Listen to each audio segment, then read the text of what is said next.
Hello, everybody, hello.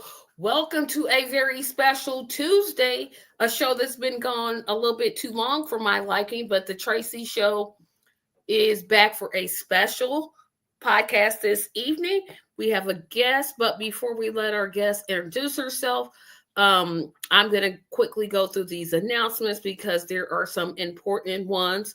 Of course, always subscribe to the page. Somehow I fell to 364. I had 365, but somebody dropped off for some unknown reason. I don't know why, but help us get to our goal of 1,000 by subscribing. Subscribing literally costs nothing. Support me on Patreon. That starts at $2 a month. That's 50 cents a week. And that helps me get lights, those type of things, because I am in desperate need of lights. Visit the official merchandise store, which I also use to help fund this channel. Mark your calendars this Friday. This Friday, May the 2nd, I am having a channel fundraiser at 8 o'clock p.m. It'll be from 8 to probably about 9:30. I'm going to be talking about Ask Me Anything. We're going to have some fun topics. Tune in because I want to raise $700. StreamYard just went up on their platform and I can't afford it. I wish I could, but I'm trying to raise $700. First $600 is for StreamYard services. The other $100 is for the website, which I hope to get back someday. Follow us on Facebook. And of course, I'm going to skip Blue Sky Rumble. As always, help us to get 50 likes and 35 shares. And final announcement, the grassroots fundraising training is still, we have someone registered. Yay. So all the third-party candidates out there, the independent candidates, as long as you're not Democrat or Republican, you are invited to take part of a 6-week grassroots fundraising training. It'll be 11:30 starting July the 12th, ending August the 16th at 11:30 a.m. Eastern Standard Time. It is limited to 15 people, so get registered for that. We're going to have a lot of fun.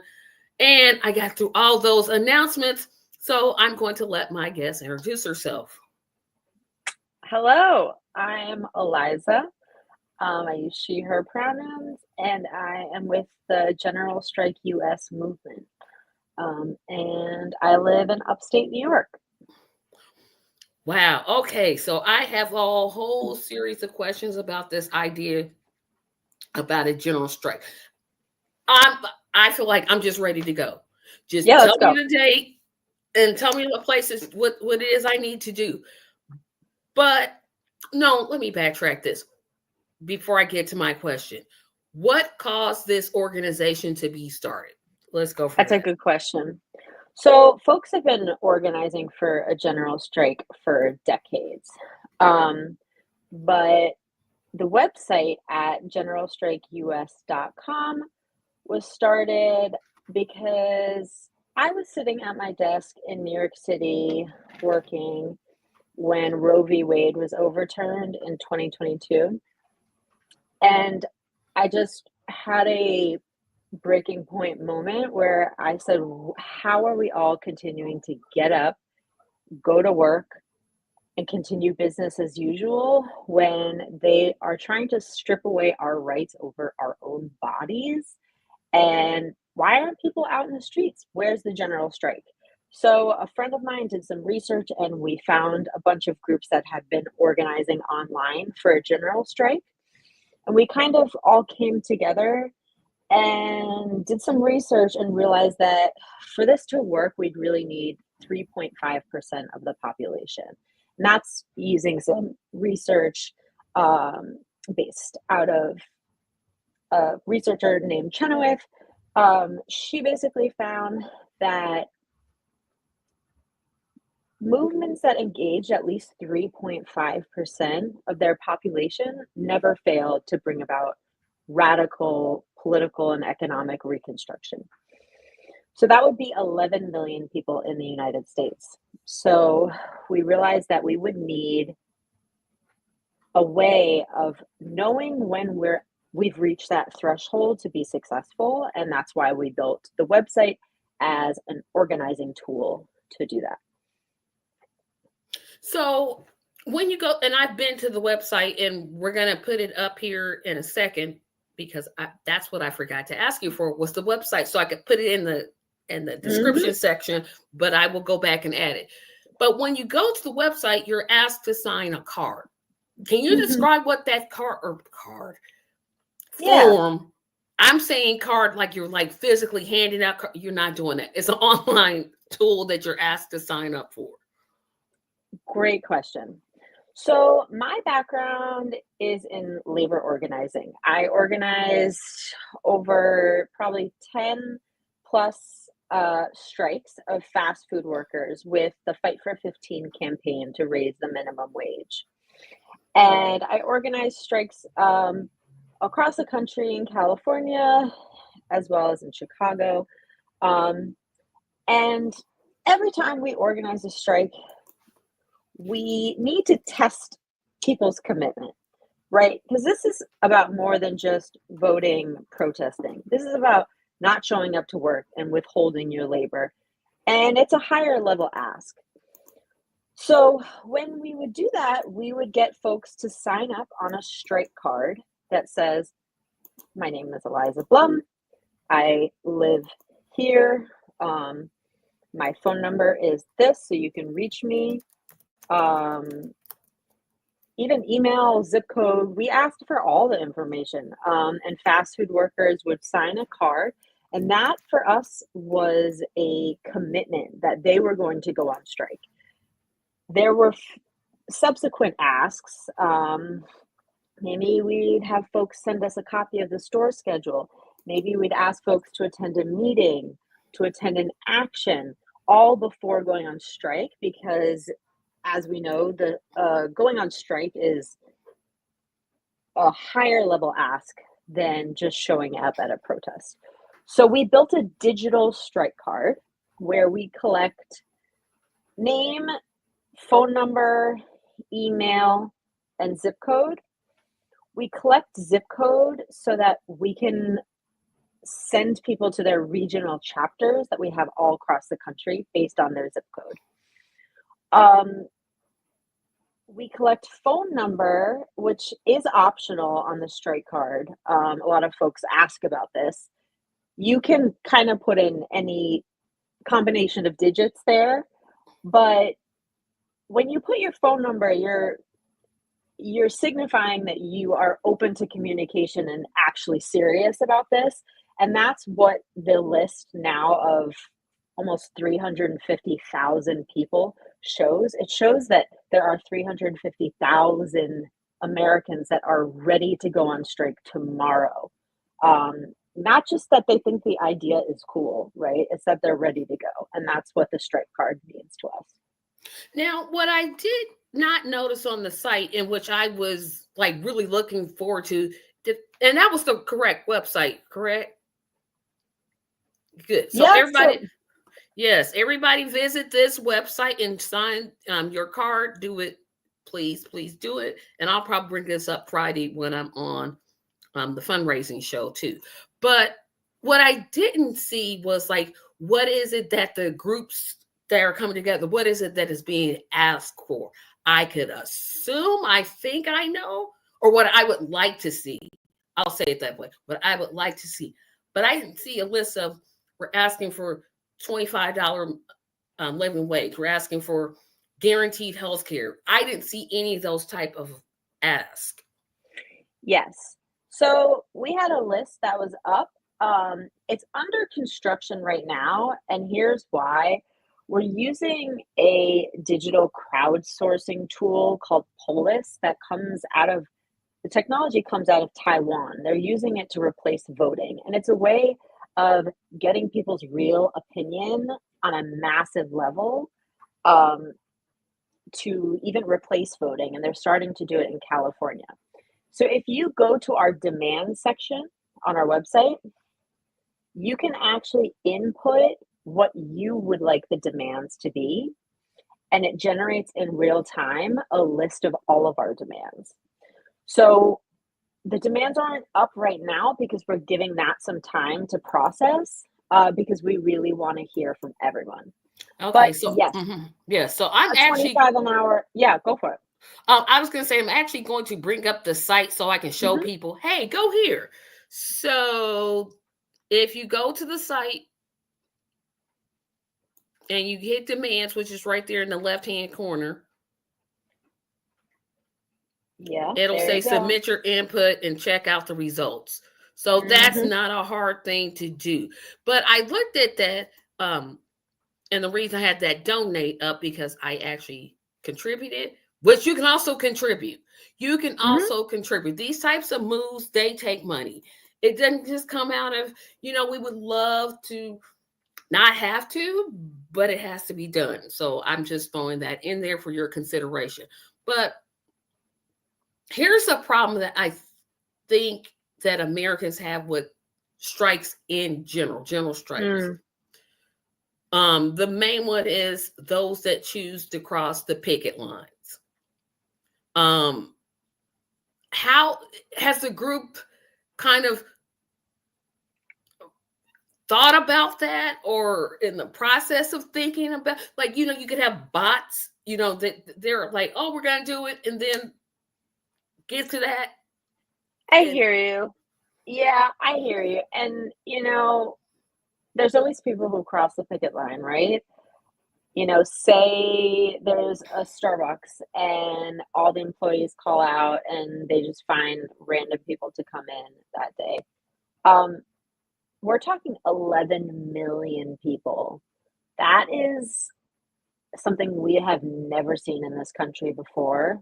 And I think that if we actually educate folks so that they understand that under capitalism, our labor is our greatest weapon. We talk about voting. Voting is super important. Protesting, standing in the streets, all those things are super important. But these politicians, as we could see, are ignoring the will of the people. They are not listening to us. They are listening to their corporate sponsors. They're listening to the billionaires that are putting money into their pockets. When we stand outside in the street with a sign, they can continue to ignore us, unfortunately. It sends a message, but what cannot be ignored is when grocery stores shut down, is when schools shut down. It's when Starbucks workers, Amazon workers just don't show up to work and profits suffer. And these billionaires realize that they don't have anything without us, without workers. yes, and I asked that question for a specific reason, because if you've watched any of my other The Tracy Show podcasts, which again, I know it's been a while since they've came on, but I've always talked about that because that kind of situation can present itself. And I'm glad you answered it the way that you did. Here comes the next issue that I have a concern about. We have a comment coming in from Nate Eco. Nate, I'm sorry, but I think that's Eco says the idea of a general strike is gaining popularity. And thank you for commenting. And please subscribe. Getting to a general strike without saying, it's going to be a month, it's going to be a week, it's going to be a day. People are going to lose income, right? Because they're not working. They're not going to get paid that way. Is there an apparatus where these groups are going to come together and establish some type of fund where we can say, hey, we're going to put all of our money together, and while we're out there striking, the 11 million or 12 million or 35 million can dip into that fund? Or is that just an idea that's just way out of proportion? Nope. Strike funds are already being built. DSA already has a strike fund of, I think, millions of dollars. Amazon Labor Union has been already building a strike fund, and they have a massive strike fund. Unions have a ton of money set aside to support striking workers. And these funds already exist. So it's important for us to continue to fundraise and to continue to support mutual aid organizations and to build out that network. And that's really like what it is we're doing as a decentralized network. And I'll come back to this piece because our organizational model is really important to understanding what it is we're trying to accomplish. But that's like what we're doing all across the country is investing in communities, investing in local soup kitchens and gardens, and finding ways that we can support each other on a community level, because that's the future right there. And if we don't have that, then we don't have a general strike, right? Yeah. Absolutely. And I think that's so important because I tend to, like, when I'm organizing, I think of the big picture.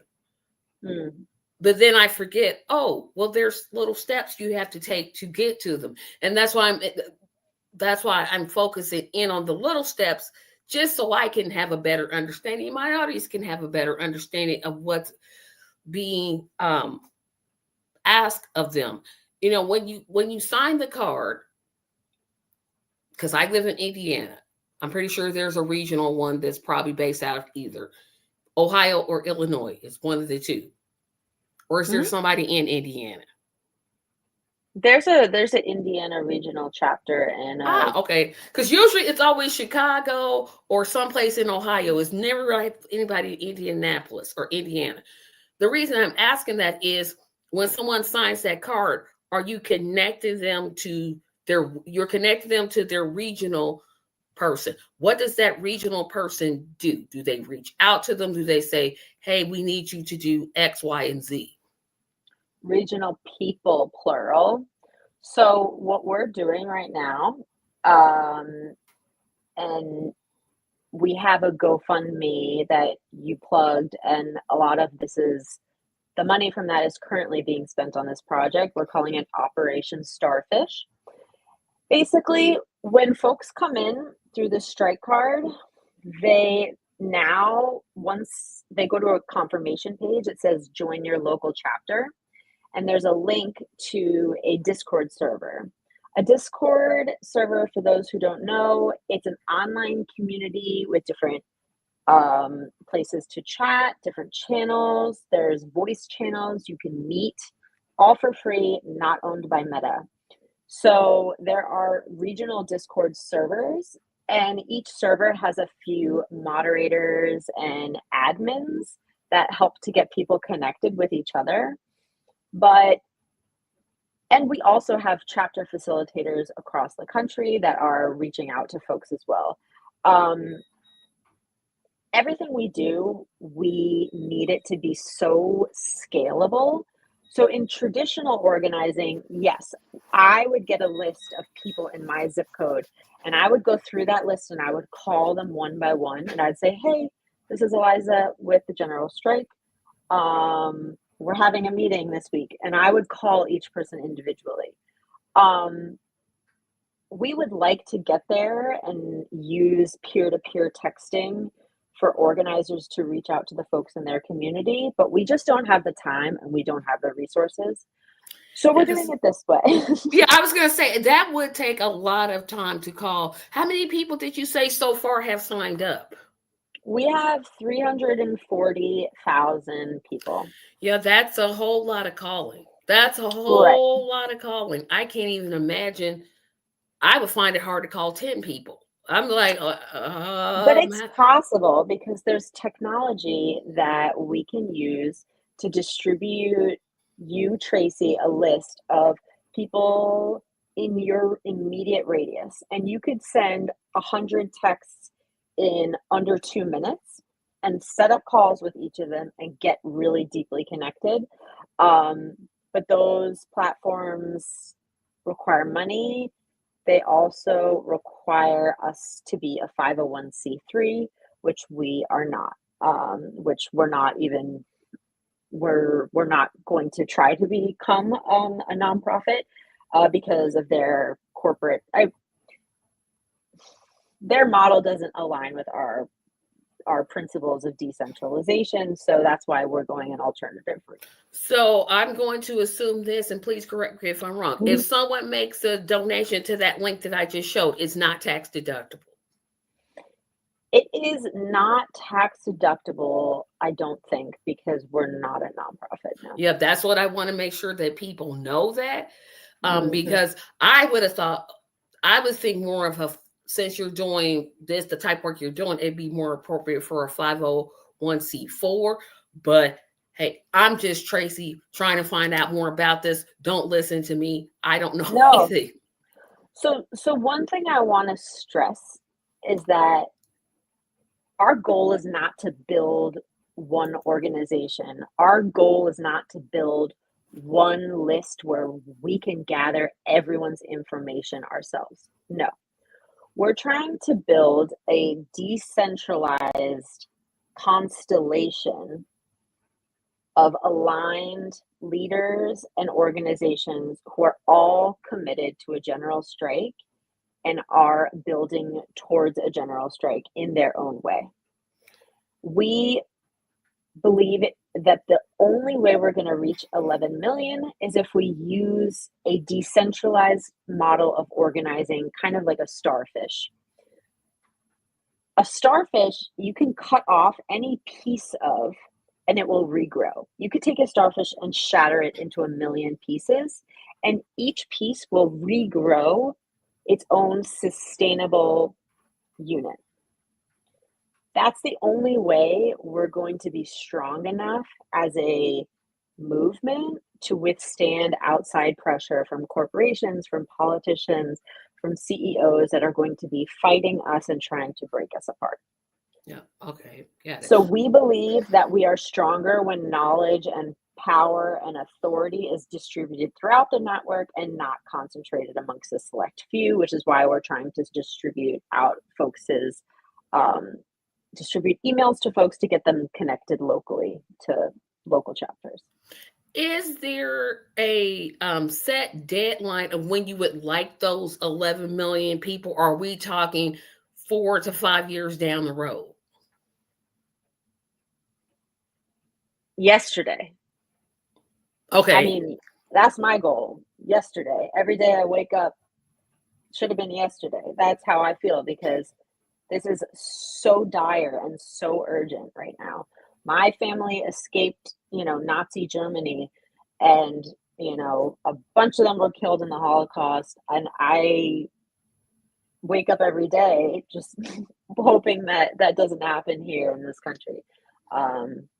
People can't put food on the table, and that's been going on for decades. So I think we need a general strike as soon as possible. And I want the audience to keep in mind this. Eliza is not talking about a one-day protest, right? She's talking about, and please correct me if I'm wrong, this is a week, month. I think once you hit them in the pocketbooks, they're going to bend because you're hitting them where it basically hurts. I don't see it going longer than a month, but hey, I don't know. She's not talking about a hands-off type of protest where you just show up one day and you you're there and nobody tells you what to It's not do. a pep rally. Yes, thank you. That's what I wanted to get you, because that was my It's not a pep criticism rally. of the I hands off mean, movement. I'm like, okay, I'm here. What do you want me to do? And I think the way you all have set it up, which I appreciate, is you're telling people, hey, protest with your labor. yeah. Don't protest in the streets, which those are important. That is important. But your labor has more power than your protest, in my opinion. And you can protest every day if you want by boycotting, by not shopping at, these big corporations. And, we're in support of anyone, anywhere that is educating people on their power as consumers and as workers. We also support any and all protests. Like, if you like, protests are great because it allows people to connect with others and realize that the personal is political and they're not alone, and that these are issues way bigger than themselves. And we believe in meeting people where they're at. If that's where folks are at, great. But the general strike is not a pep rally. It's not going to be, you don't even need to go out into the streets. You could stay at home, as long as you don't go to work. And I think that's a good thing to emphasize, because that's what I was thinking when I think of workers striking. I'm thinking, okay, I'm not clocking in. I'm not No. working So until the you give me mechanics, XYZ. yeah, it's an important thing to understand the mechanics. So here's how a strike works. It's all about the numbers, right? Like, say there's 25 employees at a McDonald's store in California. I need to know how many of those people I need for the store to shut down, right? So it's a numbers game. If we have 15 folks ready to go and like 7 flake out the day of and get scared, then we're left with 7 people on strike. Is that enough to make them feel the pain? That's a decision, people have to make. So the night before, a strike notice typically goes out to the store. Either it's slipped under the door or it's emailed. But it's basically a legal notice that says the following workers are going on strike for $25 an hour, for free healthcare, for whatever the demands are. And they are protected under the National Labor Relations Act, which states that, under the Constitution, everyone has a right to strike. It is a constitutionally protected right. Now, whether or not that's enforced under Donald Trump is another situation. But the Constitution says we have a right to strike. And it is not illegal unless you are a federal employee and the strike is deemed to be against the United States of America. Then there is a way in which federal workers, it could be a felony for them to strike. But everyone else, it is legal. It is protected concerted activity under the National Labor Relations Act. When you express that, and when there's a written notice to your employer saying that, they tend to respect folks more, because they say, oh, this person knows their stuff, they know their rights, and I'm not going to mess with them. So that's what we used for non-union immigrant workers of color, many of whom were undocumented, the most disenfranchised populations across the country. We would go out in mass by the hundreds and strike. And no one was really fired for striking. There were people who were fired and it was retaliatory, but they'd try to make an excuse. They'd say, oh, you just didn't call, you didn't show up. It was the people that didn't send the strike notices. It was the people that maybe talked back a few weeks later and got fired for that. So they find a way. If they're going to fire you, they're going to find a way, but it's actually illegal to fire someone for striking. Absolutely. Except for if you live in a state like Indiana where they can basically fire you for any reason. Um, Many states can fire you for any reason. That except for striking. But what I'm but saying except for is striking. Hmm. um they can find ways. Unfortunately, that's an unfortunate thing. Yes. Here's a question I want to ask. Okay, so when I think about general strikes, I always think about other countries and how Mhm. successful they have been in striking. It seems like when the people of France, they just went on strike, not because they were actually lowering Social Security, but they were just talking about lowering Social. They didn't even lower it. Now, I don't condone the lighting things on fire and damaging people. Property is property. I literally don't care about it. But that protest got a lot of eyes on it because there were so many people. I think about a protest in India I heard about a couple of years back. It may have been 5, 10 years ago, Mm, that had millions of people striking.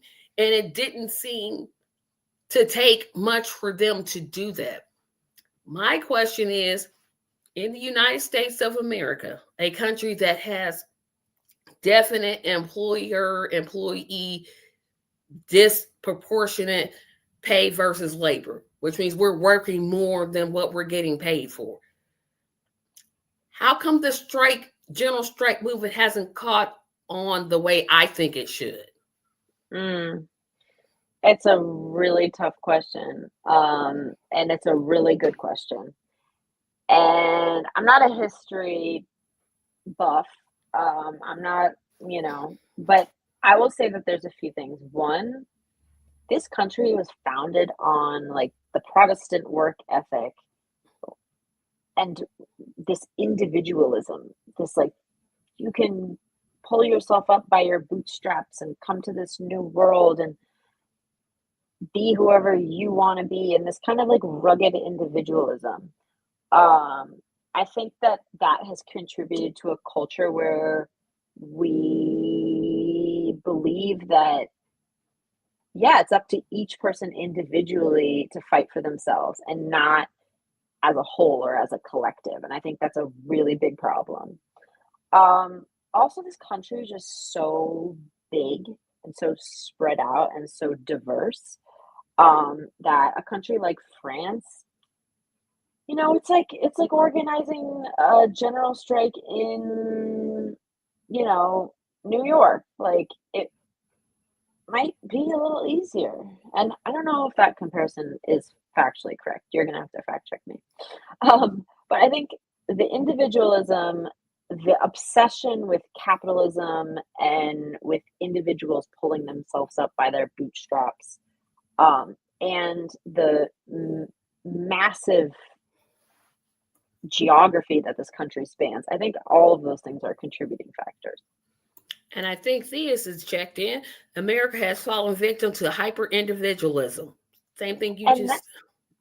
and that's why mutual aid and investing in your community and all this stuff that the right kind of says is like, you know, hippie nonsense maybe. But like the Black Panther Party, like they were organizing soup kitchens and feeding people and investing in their community in such a profound, deep, whole way in education, in healthcare, and all of these systems to help support people.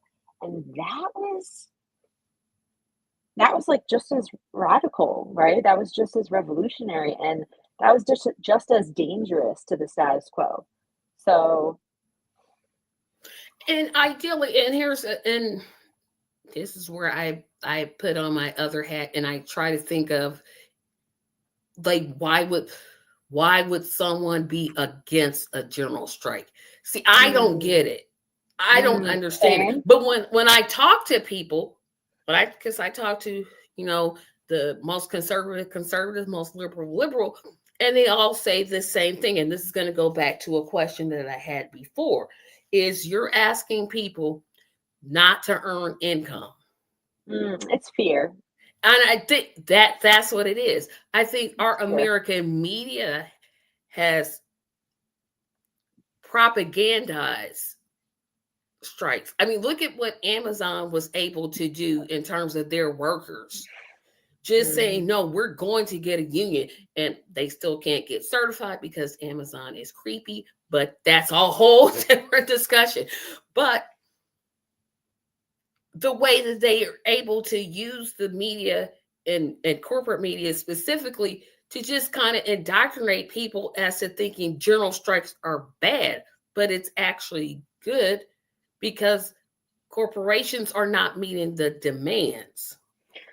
I think that when people are against a general strike, regular people, it's usually because they're scared, right?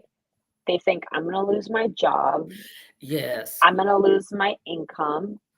I'm not going to be able to feed my family. I'm already living paycheck to paycheck.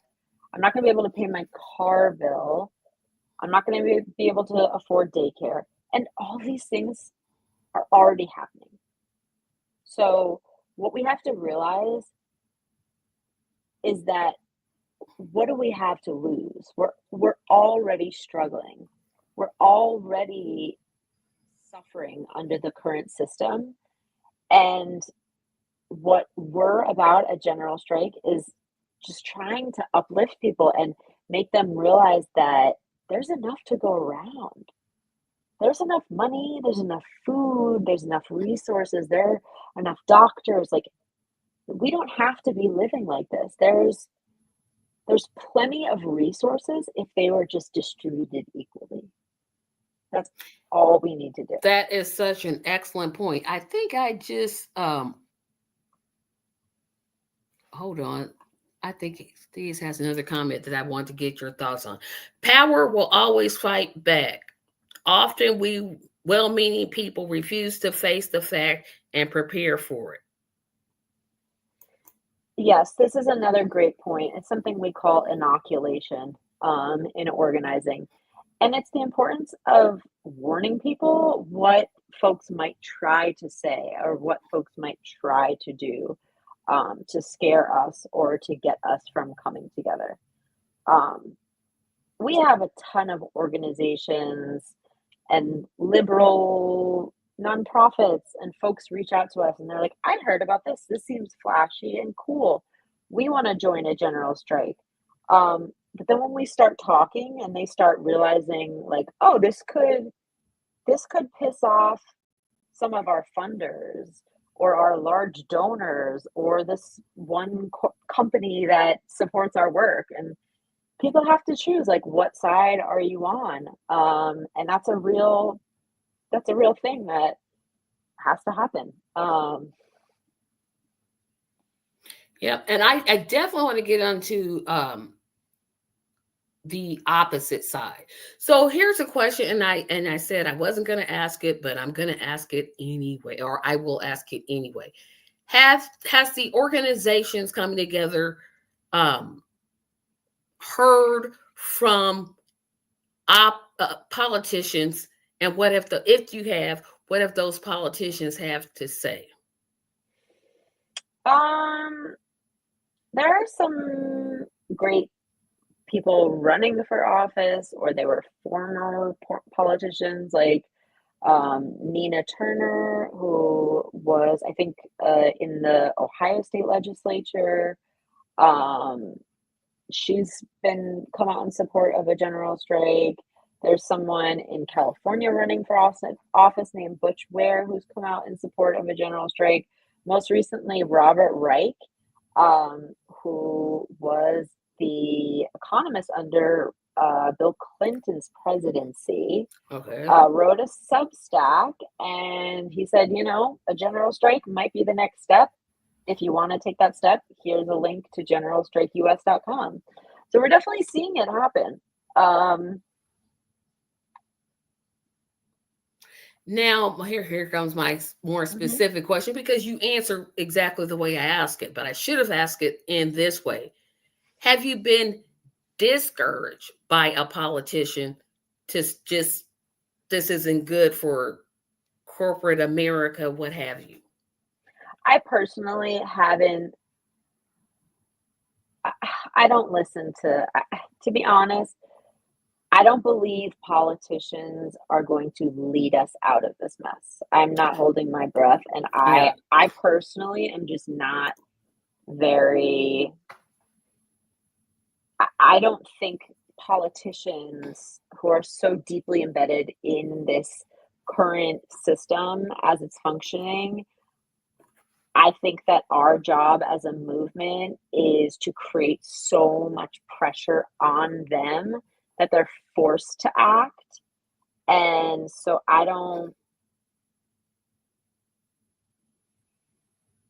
super engage with many politicians in my daily life. Okay, that was good to hear, because I'm like, if they have politicians, I promise I'm going to say something. I promise. Good. Okay, that's not our. And here's why I asked that question, because so many times our politicians are so good at, I'll just show up at this event and I'll just say I support it, but they really don't, and that irks. Yes, that's a word. Irks my nerves.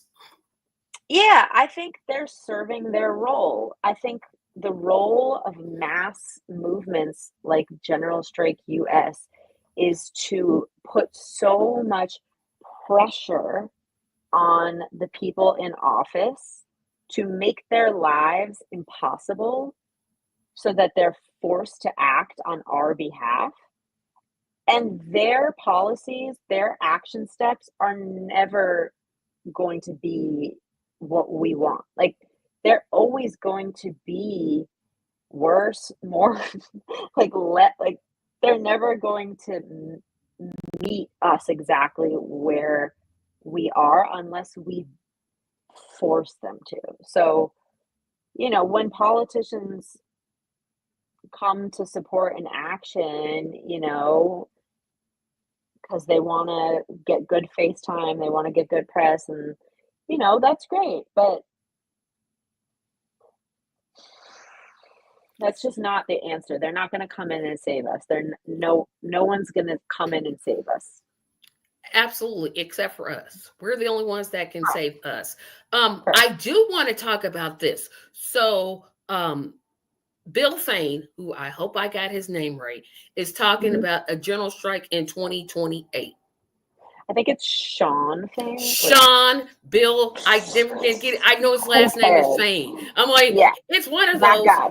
That guy. Yeah. Thank you. Mm-hmm. You're right. It is Sean Fain. It's talking about a strike in 2028. Yes. Have you all coordinated with that group, or is it just two separate movements? We have reached out to the office of Sean Fain many times. I've talked to his lovely secretary many times. They keep saying they're going to call us back, and we have not yet heard back. 2028 is just too far away. Personally. I was thinking that, but I didn't want to say. I'm so glad you said that. It's too far away, and it's also unclear if they are going to go on strike or if they thought that, a few unions got together and decided that if they got their contracts to expire on the same date in the same year and create the threat of a general strike, it would be enough for them to get what they want on their personal contracts. It's unclear. But we would love nothing more than to work with any union, local union or sub-local union, that is on board with starting to organize for a general strike now and committing to a general strike as soon as we know we'll be successful. We, Sean Fain, we are here. We are ready to work with you. And don't take it bad that I called you Bill. Please don't do that because I am very It's bad fine. with names. I am too. Very bad with names. But here's what I'm thinking. I don't I definitely agree with you that 2028 is just, it's like, okay, we need it now. So my question to you is, you said your goal is to get 11 million people. And you'll know that's when it's a good time. When will it be a good time to start a general strike and set a date? Or will you just know that you have enough people willing to strike? So, a wise person named Leslie, who is an amazing organizer, activist, legend, said that, a real like mobilization that's going to make history is a combination of two things. It's numbers and it's art. So it's timing. It's we need to hit a certain threshold so that we know we're successful, but we're not living and dying by 11 million. It might be a little more, it might be a little less. We're trying to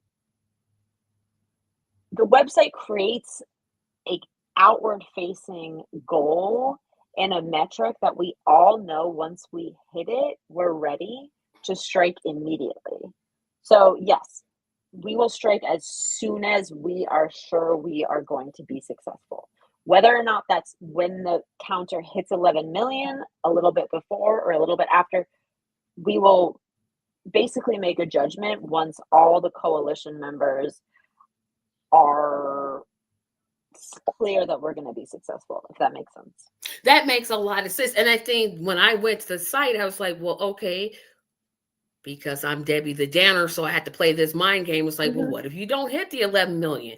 Um, Or what if at 6 million on the strike card, but we feel it in the air that it's ready, and we have right. big partners. We have unions, we have SEIU, we have UFCW, we have AFL-CIO, we have the Women's March, we have Sunrise Movement, we have everyone ready to go, and that time is then we will strike. We are committed to striking as soon as we know we have enough people. And what are the steps that the groups collectively are taking to get to that moment that you just described? We are building a coalition of membership based organizations that are saying we are publicly organizing for a general strike. It's harder than you might think. A lot of these groups reach out to us and they say, "Oh, we want a partner." And then we're like, "Okay, say you're say you're going to organize a general strike. Say you're going to reach out to your 5 million member list and say, "Let's go. Let's get on board so that we're ready."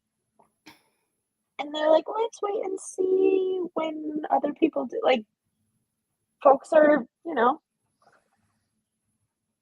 folks, the leadership of many of these big organizations, whether it's the unions or whether it's other movements, while the members are completely on board, oftentimes locally, local chapters of Indivisible, ton of local chapters of DSA, ton of local chapters of um, even like SEIU Local 503, Sublocal 581, they just represent one specific group of workers in Oregon, but they decided to sign on board. So we're seeing that happen all across the country. We have yet to see the leadership from the top agree that they will join on board as well. And next to last question, because I know you said you had an hour and I'm trying to get to that, keep within that time, but I have so many questions because it's just an idea. It's like, why didn't we do this before? Why, why? And I just kept wondering out loud. So when I heard about this movement, um, we have another comment. The inevitable goal of leadership is to stay. Oh, my little meter. We got my, everybody knows that little sound. That's my insulin pump making that stupid sound. Um, the inevitable goal of leadership is to stay in leadership, not to actually lead. That is so true. I mean, and you hate to say it because, but it's just a true statement, right? It seems like you said, the leadership of the union, they hesitate while the actual members themselves are like, hey, let's go, tell me the date, give me the signs, I'll make them. You bring the cheese and I'll bring the bread and we'll just do this. And it's a, I wonder where that hesitation is coming from, right? Like, where is that hesitation? What's the root of it? And this is really, I think, what I want to make sure to say. If you take away one thing from this episode, and I really want to like end with this, or have this be people's final note in their head.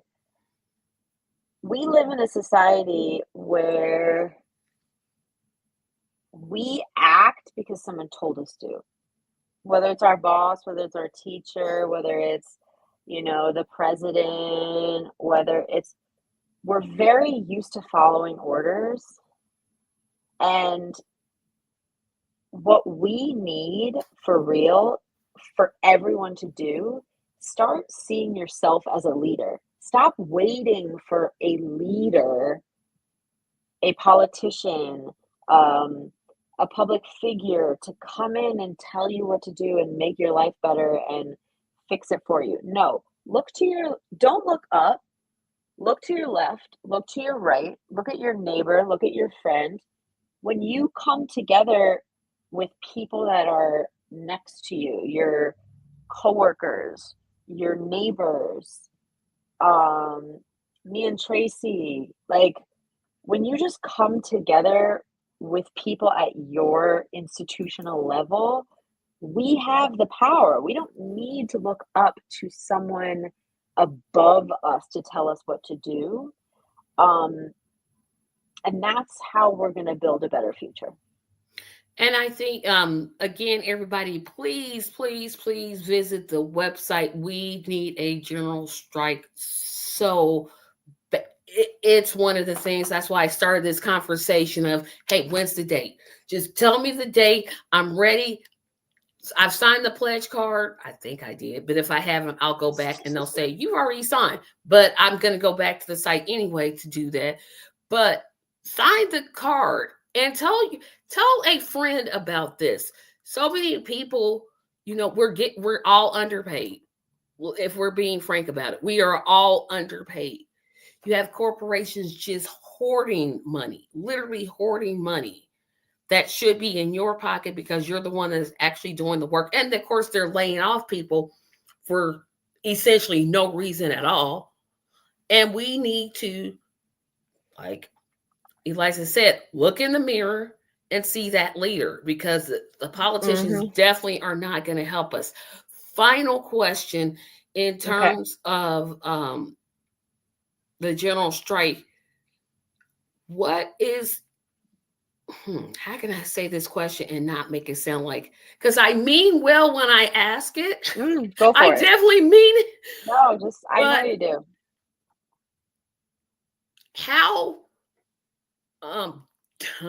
How diverse racially, because I know it's a racial group, a very diverse group that's coming together. Talk about the importance of that, because what I think a lot of movements get wrong as a Black American, somehow we're just left out of the conversation. And one of the things I was impressed with is with this site is I'm like, oh, okay, I see some Black organizations involved. Okay, now I can trust them. It's such a good question. So I think the answer is so many organizations build their structure. The master's tools will never rebuild the master's house, right? They build a structure that is hierarchical, um, and then they pull in people of color and put them at the top, and they say, "Oh, we're diverse because we have a black board of director member, or uh, the head of the organization is a person of color, so therefore we're diverse." Our philosophy is really opposite to that, and I think that's why we've actually seen so much diversity in our movement, and that's because we aren't hierarchical. We try not to be, and we try to allow people to take the idea of a general strike, which we don't own, and infuse it into what they're already doing. No one has to leave their organization. No one has to leave their group to then join our group, right? So that's why we're partnered with the Black Panther Party of Michigan. Um, we, yeah, I mean, it's the most diverse organizing effort I've ever been a part of. I was really impressed. I mean, really, it takes a lot to impress me because, again, I find that so many groups tokenize, and I'm like, you know what? I can't do the token thing. It just doesn't suit me. It doesn't benefit me. It doesn't benefit anybody, really. But this group, General Strike US, has made a real effort. And I just want to say I appreciate it. That's all I want to say. Oh, that's so sweet. I don't take any credit though. One of the first members, they go by Daydreamin'. They're the most amazing organizer in Detroit, Michigan. And since day one in 2022, when we built the website, they were like the fifth person to sign on board, and they're one of the longest time leaders of the movement, and I think that I would credit them more with that. But yeah, I just think that we have to build organizations in a different way without using the same archaic systems of hierarchical racism and capitalism, or else we're never gonna build a true diverse movement. Yep. And Eliza, I definitely thank you. Thank you so much. Remember, Thank everybody, you. go to generalstrikeus.com, generalstrikeus.com, sign the card, get involved in this movement. It's definitely needed. Eliza's going to say goodbye, and I'm going to stay here because I have Bye. you. Thank you so much. Thank you. Thank you, Tracy. You're the best. Thank you. Have a I'll see great you. evening. All right. Bye. Bye-bye. Oh, guys, that was a great interview. Appreciate your comments if you have any. I'm not going to keep you long here. I just want to remind you that Friday, May the 2nd at 8:00 p.m., I will be on here doing a channel fundraiser. I still don't know what I'm going to do. Probably a Ask Me Anything type of thing. Again, the goal is to raise $700 so I can pay for StreamYard, because StreamYard has increased its prices and it's getting harder and harder for me to afford that. Thank you all so very much for coming in tonight. I know this show rarely comes on, and I'm working on that, but I appreciate you tuning in. As always, I will see you Friday, 8:00 p.m. Eastern Standard Time. We're going to have a lot of fun. I'm going to take myself down and do the outro here in just a couple of seconds. Remember to subscribe to the channel, like this podcast, share this podcast. You can always put your comments in the comment section after the podcast airs. Tell your friends, tell your family about this podcast as we continue to highlight those organizations making a real difference. Thank you so much. Have a fantastic evening.